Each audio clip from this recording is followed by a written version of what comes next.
Alright guys, continue off from my last video.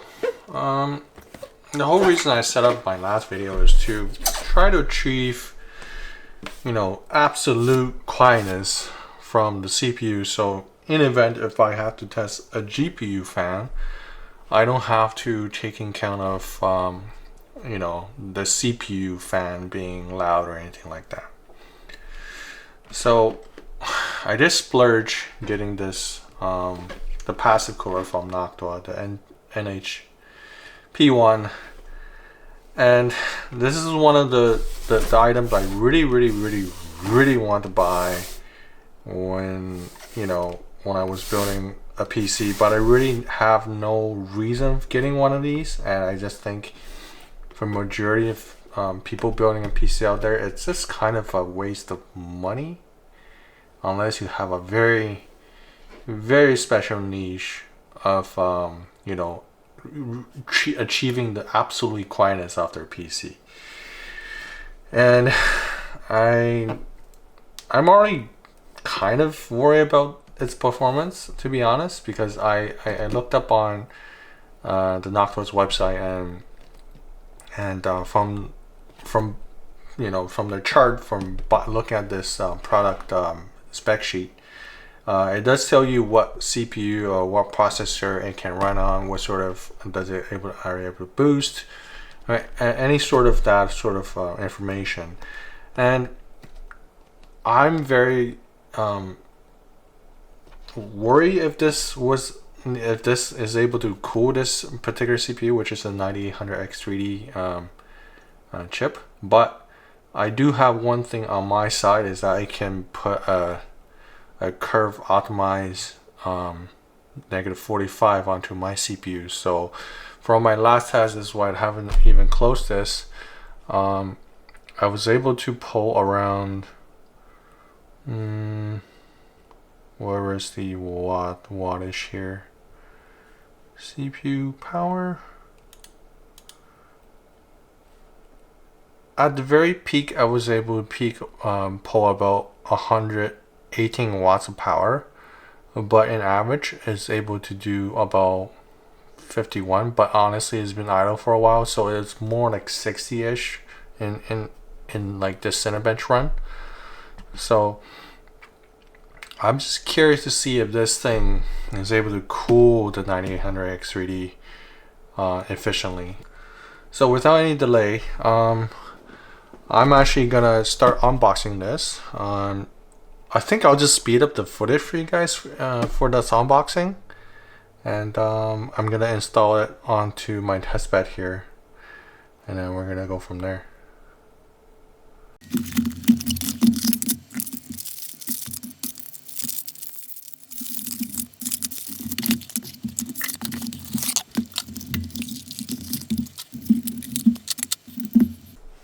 Alright, I have all this stuff unboxed. I'm gonna be using the AMD set for this. I'll probably not use their thermal paste, just because I've been using the MX4 for a very long time, and I just want to keep everything kind of consistent. But there's one thing I have to mention. This thing is absolutely huge. It's so big, and in comparison, I'm gonna actually pull out a what is it, Thermalright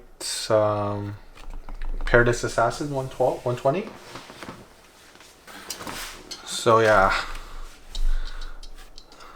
that's this thing, kind of side by side with this, and just sheer amount of metal you get to have on this thing is kind of crazy. With that said, I'm gonna start installing this onto my test bed.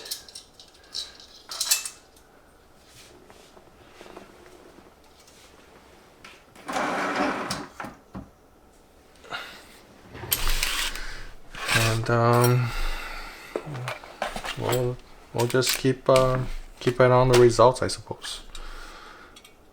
So I'm just curious if this thing has some sort of dummy CPU header, just because you know, sometimes the BIOS will go into crazy mode if you don't have a CPU fan.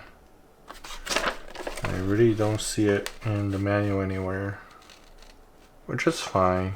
I mean, this is only for an initial test, but I'm pretty sure if you want to actually use this consistently, you want to go into BIOS and disable, you know, the detecting fan feature, so you're not gonna constantly getting that BIOS error. You do have the option installing a fan for this particular cooler, but one thing to note, this fan or this cooler, I think is designed for like radiating heat, so you do want to kind of make the fins go up this way or going up this way to kind of learn it to do its best sort of performance. If you end up putting it this way for some odd reason, and you know, heat rises, and this is the way you had it set up, well, that's going to cause some sort of, you know, issue when you're actually running this cooler. So just kind of keep that in mind. But with that said, I don't think I'll be having any sort of issue because I'll be probably installing like this. So we're gonna go from there. And yeah, I'm gonna start speed up the video for you guys of me installing this thing.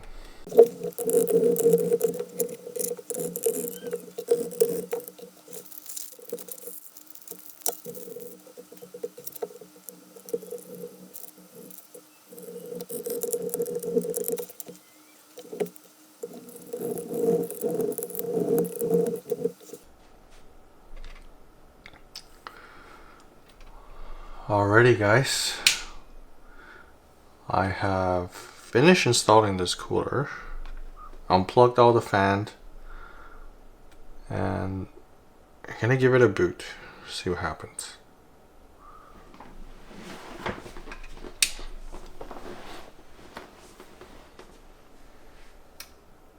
Okay, it's booting up.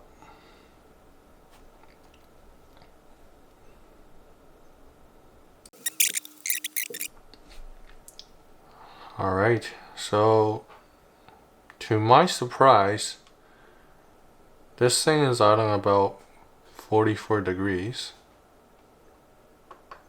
which is very promising. And I'm gonna run just one run of this Cinebench test to see what temperature it can go up to.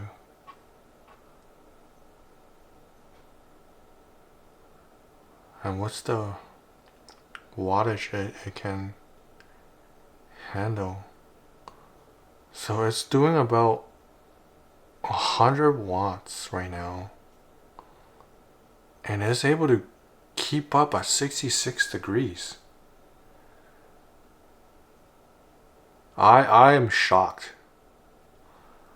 I don't care what Noctua's website is saying about this cooler, but with my negative, look at the score. That's like, yeah, with my negative 45 curve optimize on this particular CPU, this is doing so good.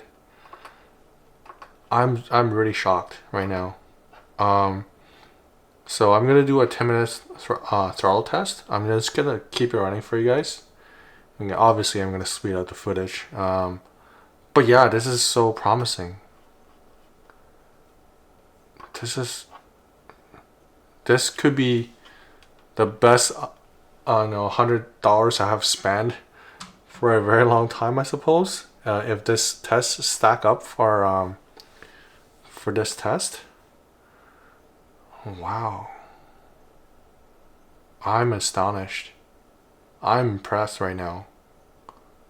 I'm super impressed. So yeah, we're gonna speed up and then we'll come back in 10 minutes.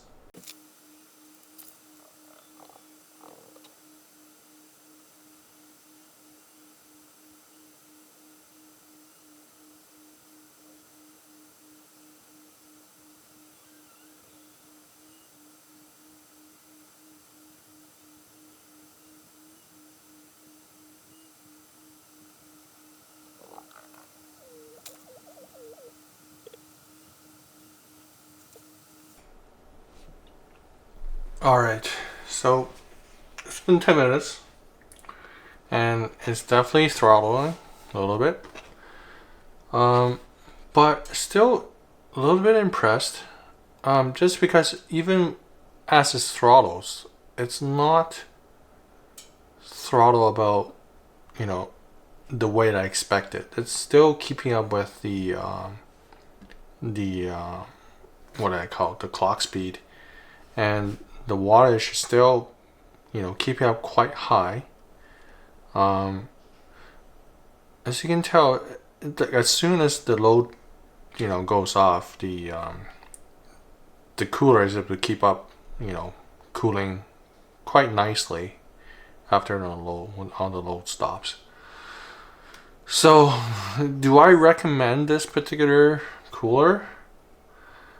Honestly, it really depends on your application, to be honest. I'm pretty sure this cooler is going to be doing very good in terms of just the random pickup in CPU speed here and there. It's not going to thermal throttle whatsoever. So if I just do a random test like this, oops. So random test here and there, you know, single runs of Cinebench. The package power sits about 120 degrees. Yes, the temperature is still quite high, but it's able to keep up, right? So you can see it peaks out about 128, which is when the cooler is absolutely cold. And when it throttles, it's going back down to 117-ish. Now, if you look at the score, it's not even that bad. It's still within reasonable of margin. Now, what I'm really curious, if I run this in eco mode, would it actually, you know, perform better? Maybe? The score is 228. So let's go in BIOS and give it an eco mode. See what happens. I'm gonna speed up for you guys. Alright, so we are in the BIOS. I really don't like the new MSI BIOS. You can't find anything. This is so kind of annoying.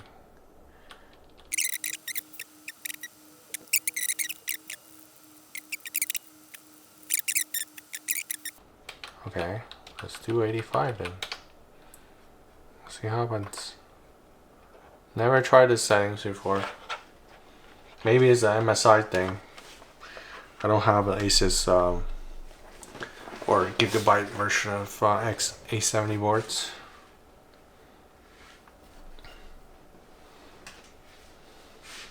It's gonna be interesting, I suppose. Let's explore BIOS settings while testing this cooler, and it's quite toasty. So can it consistently carry the CPU load? I would say no.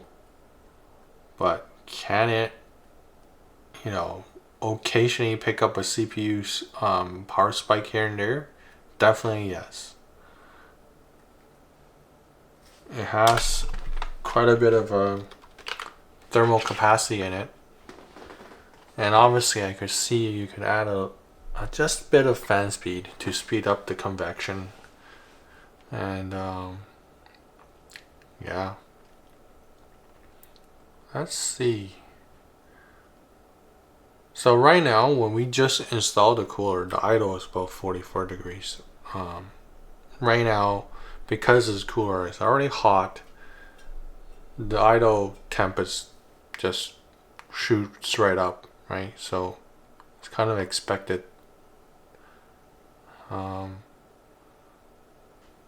I think if you got a quite cool of an ambient temperature, this cooler will definitely perform way better. But let's see, what would his score be if I just set the throttle limit to 85? Okay, it does capped at 85 degrees now.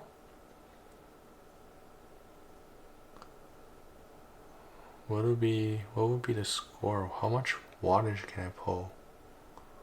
It's still pulling 114 watts according to, you know, hardware monitor. I mean,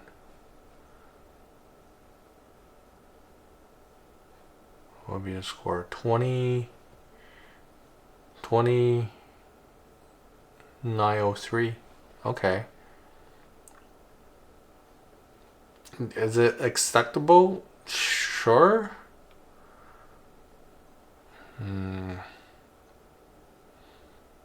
See, I can't run curve optimization with this. So if I would go into BIOS again. So if we're in BIOS again, I want to try one more thing before I wrap up this video. So let's try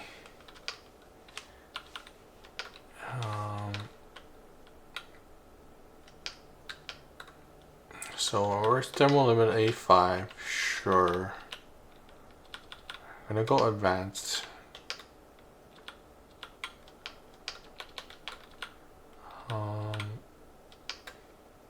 Thermal throttle, let's say we're gonna set that to 85.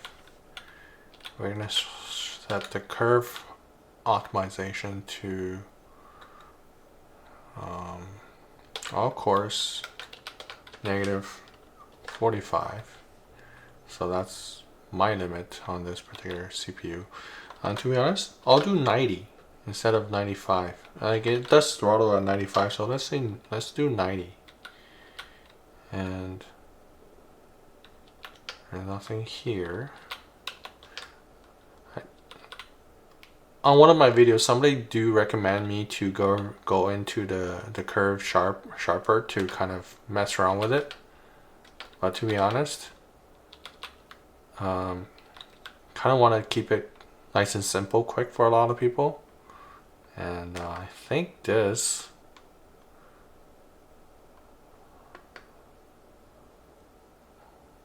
may be better. We'll see.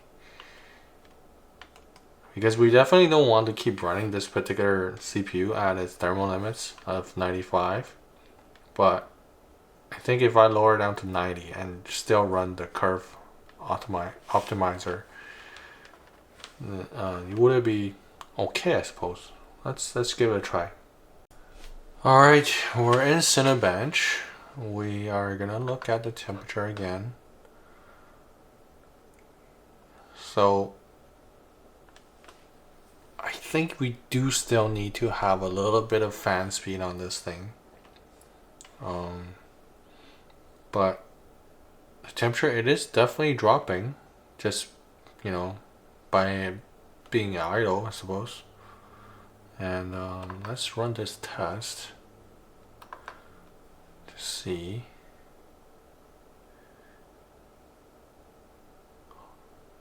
So it shoots up to 86 degrees, 87.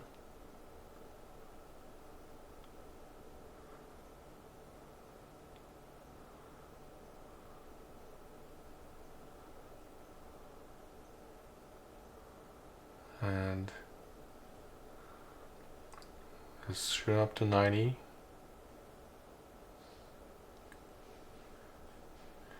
So first initial score is pretty much within the ballpark. And does my score go down as this 90-degree cap being put in there? So I am still running at 122 watts on my CPU.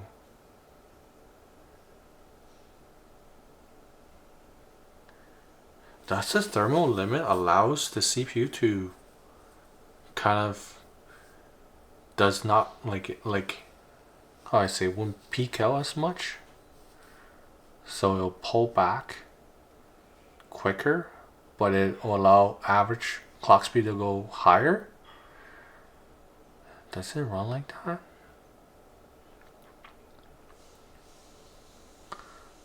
So you could, so I'm just looking at the clock speed here, see how it changes.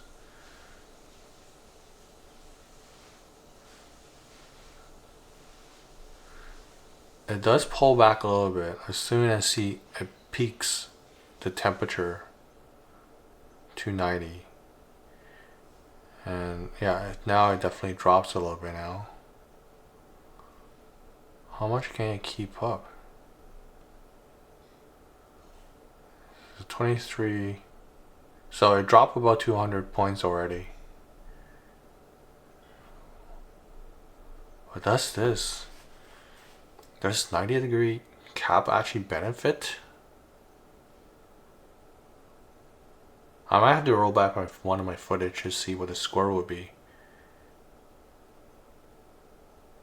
But I think it might.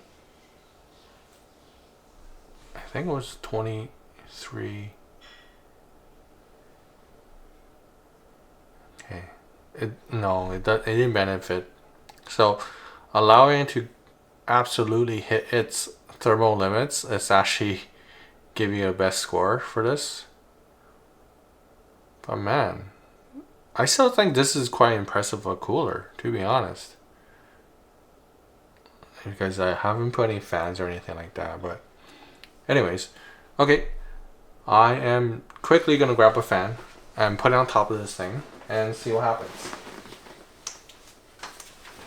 So this is not a Noctua fan or any fan like crazy, but this is one of my older Fantex 120mm fan, and it runs pretty quiet. And I figure I'll just set it on top, and we'll plug in the fan to the CPU header.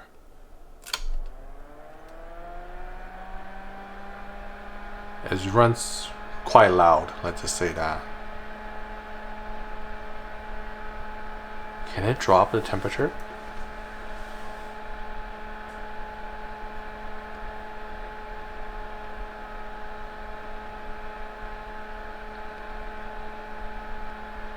So I'm sucking air from bottom. I'm sucking air up.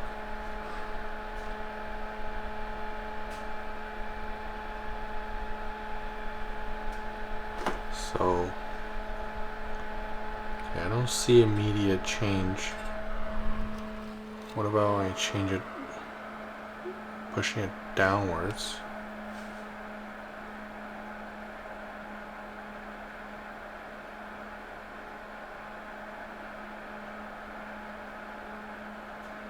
I can definitely see the wattage being used. It's going up when I have the fan installed. So now it's peaking about 125 watts. And I am getting a tiny bit of drop in temperature now. I wonder if I just put it to its side.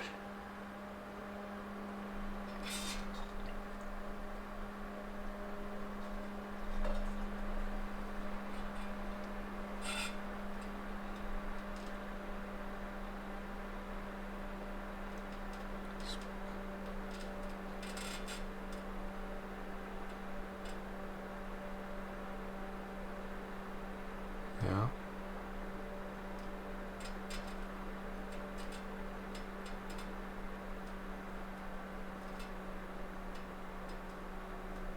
I can definitely see a difference in temperature now. The water is hitting its pretty much the maximum I can hit using my -45. But so any sort of fan you put in here will benefit this cooler quite a bit. Obviously, I think you might have to tune the fan speed a little bit.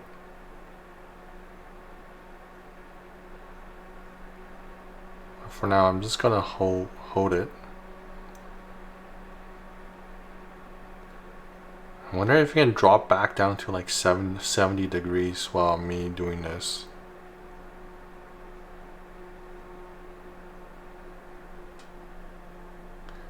Because that would actually be the same performance as the 360 AIO.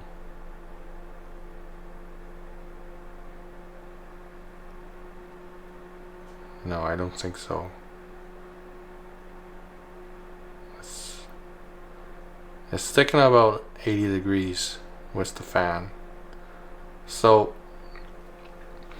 in Noctua's official website, if this CPU have no sort of optimization whatsoever, default everything, it would definitely thermal throttle and not able to hit a lot of these clock speed I'm getting right now. Because right now I'm running at -45 curve optimization, and my actual like peak wattage is about 125 watts. And with this particular cooler, it's definitely able to keep that up at 125 watt with a fan on it, for sure. Now, without the fan being present in this configuration, and obviously with the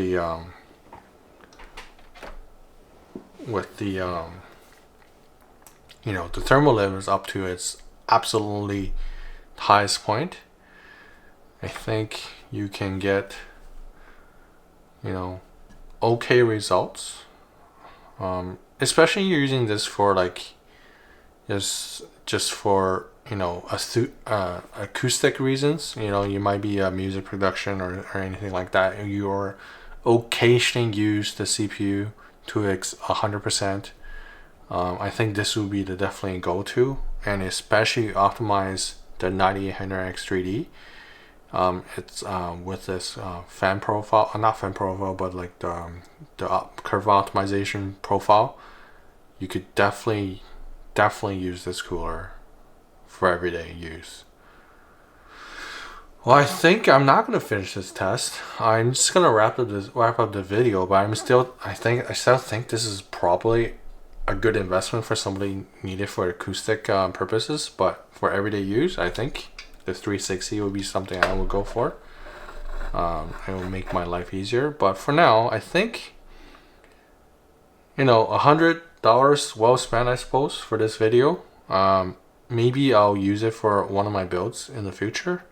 But I hope you guys enjoy this video, and if you like it, give me a thumbs up. If you really like it, subscribe for the channel. We'll see you next time. Okay guys, so I was looking for the eco mode, and I stumbled upon this particular, you know, configuration called configure TDP. And if you can tell, this is almost like eco mode, I suppose. It give you like different wattage output. So I'm just curious to kind of to see if this will make any sort of difference in my particular, you know, passive cooler test. And we did disable the throttle limits, but we did enable the TDP limits. So let's see what happens. Can this thing even boot? We will see. Alright guys, just off camera I've been doing a little bit more testing. I did find eco mode of sort on the BIOS. It's called the TDP mode. You get to select different power modes. But put that out of the way. Currently I have it custom set to 115 watts of TDP, and the temperature do slowly creep up to 95 degrees. So I think for this particular cooler, the thermal limits is probably around 100 watts. Ow, that's hot. So if you're buying a CPU or anything you want to be passively cooled, you probably want to buy something around 65 watt, you know, quote unquote TDP-ish. You know, if you get like a 120 watt chip, you might want to like tune it a little bit so it's not hitting that peak thermal limits. But other than that, yeah, it is quite impressive cooler. It's about, you know, 100 watt of TDP limits you could probably get out of it. And hopefully you guys enjoy my future videos. Bye.